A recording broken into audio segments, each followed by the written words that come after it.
为端午节我们说阳气非常的足，这个时候对很多人来说呢，就是他就会觉得有一种阴虚的感觉啊。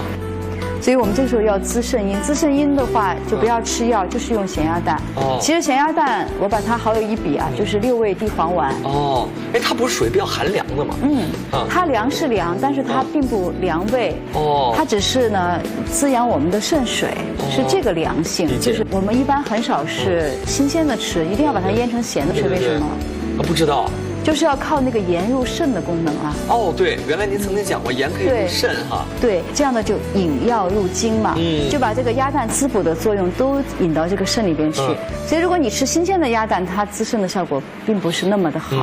这个咸鸭蛋不错啊，他们煮的。对，我们往往是在清明前后来腌这个咸鸭蛋。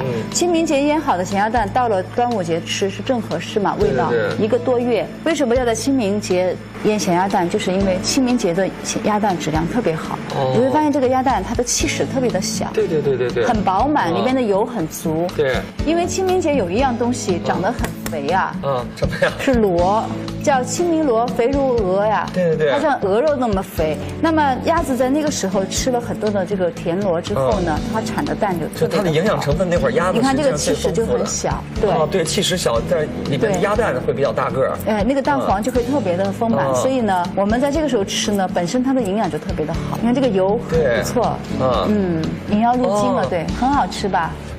哎呀，这个时候吃它吧，非常好，特别好处一点就是说，一般来说，如果小孩子感冒咳嗽，我们就提倡不要给他吃这种比较营养丰富的东西了。唯独这个咸鸭蛋可以吃，因为它是能够治轻微的肺热咳嗽的。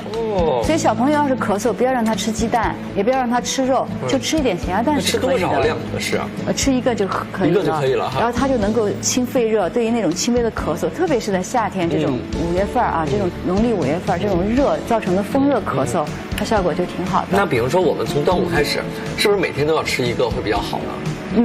端午节你可以吃2个。吃2个，然后以后呢，这1个月每天吃1个。你每天吃1个都挺好。